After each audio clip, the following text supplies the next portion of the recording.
Graders. Today we're going to continue our study of text structures. Remember, a text structure is a building or a framework for a piece of writing or reading. A text structure refers to how the piece of text is built. So, for example, remember you have T-charts, and then you also have beginning, middle, end charts, depending on if you're going to write an expository, persuasive, or a narrative piece of writing.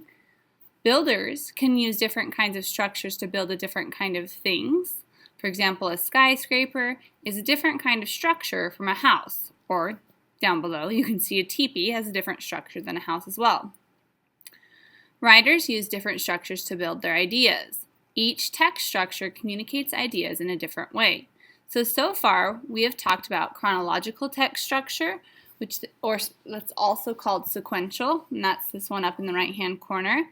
And it talked about what happened first, next, last. Maybe it's an order of directions or instructions, or it also might just be telling about an event of what happened first, next, or last. Or even someone's life, like a biography. I was wondering, though, we're going to talk about a new one today. And this kind, here's some examples of this kind of text structure. This one says, All About Frogs, or My First Book About Frogs. I have a question. If you were writing an informational text about frogs, what type of text structure do you think you would use? Would you be using that sequential or chronological text structure? Would you be looking at cause and effect text structure, problem and solution text structure, compare and contrast text structure, or description? What do you think? Which one's best going to tell someone about frogs? Well, hopefully you're thinking that it's going to be description, because you're going to describe everything about those frogs.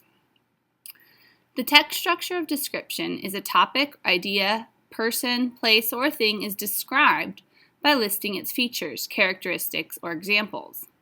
So, for example, if I were going to write a description piece about this fish right here, this green fish that's jumping out of the water, I would talk about what it would sound like, the splashing of the water, what it looks like, a slimy, sparkly, green, scaly fish with lots of fins.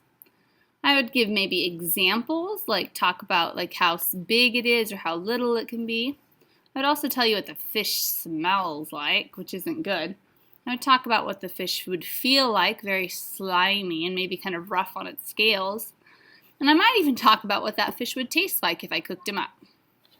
Some signal words for a description text structure would be for example, for instance, specifically, in particular, and in addition. You'll also be looking for those 5 senses words that describe all of our senses. So today we're going to be focusing on description text structure. Authors use this structure in order to describe using sensory details to help readers visualize the information.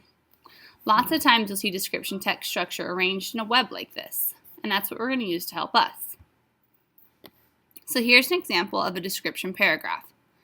The pond was a beautiful place to visit.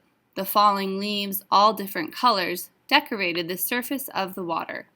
At the edges of the pond, small wild flowers grew. The golden forest glowed faintly in the distance. As you can see, all of the sentences in there are describing the pond and the area around the pond. So this is definitely a description paragraph. If I were to web this out, this is what it might look like. I would put my topic sentence in the beginning. That was the very first sentence. Happened to be my topic sentence. The pond was a beautiful place to visit. And I put that right here in the middle of my web.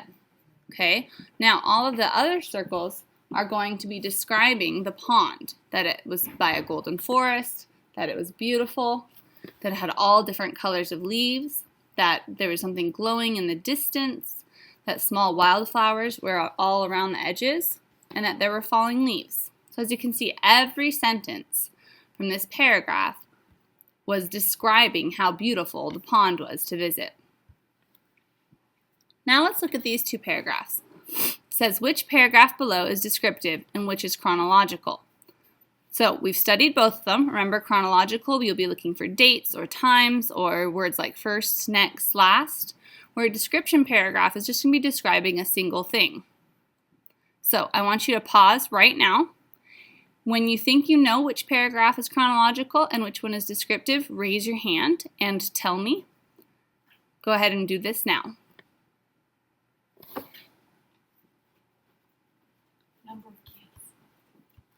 Okay, if you're back to the video, that means you have read both of these paragraphs and decided which one was chronological and which one was descriptive. Now, the next thing I'd like you to do with the one that you thought was descriptive is I would like you to get a whiteboard or a scratch piece of paper and draw a web like this, okay? And then use this web to describe, to kind of plan out, to think, what was this author thinking when he wrote this? What was the main topic that was covered, and what were all of the descriptive details that described that topic, okay? For example, if you thought that the icebergs was the one that was chronological, you would probably write something about icebergs, giant blocks of ice that float in the sea, in this center, okay? And then you would write all of your descriptive words down below, okay? Go ahead and pause and do this now, and then continue the video when you finish.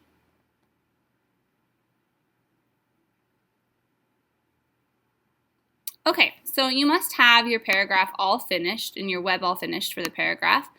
So let's look at what it might look like. In mine, in the middle, I wrote the topic, icebergs, giant blocks of ice that float in the sea, in my circle. And then I just added all of the descriptive words around it, okay, so that they look like floating sculptures, it said. It said that iceberg foot is a foot that sank the Titanic. They have these things they call feet. They're like a pillar of ice. 4/5 of the berg is hidden underwater. So some of these are just interesting facts that kind of describe what the iceberg is like. 1/5 of an iceberg appears above the water. They can be a deep blue or green color. All right, so now I want to just take a second to look back at these to refresh our memories. So hopefully you decided that the fire was chronological and icebergs was descriptive. So remember, when we're looking at our chronological, we're looking for words that tell us first, next, last, when things happen. So first of all, we have the word first right here. If we keep going, it tells us some dates. It says the fire, Daniel Sullivan was the first to notice flames coming from the O'Leary barn around 8:30 on October 8th. Okay, so these are all of our signal words that this is chronological. A problem with the alarm box made it impossible for the people of the area to call the fire department. By 9:30 p.m., the entire block was blazing. Another 3 hours, so it's telling us the time. There were fires all over Chicago. The heavy wind coming from the lake only made the fire bigger. It would be another day before the fire would be completely out. By that time, more transition time words, the 17,500 buildings had been burned. Okay, so what I did here is I circled all of those words that tell me that this is written chronologically, what happened first, next, and last.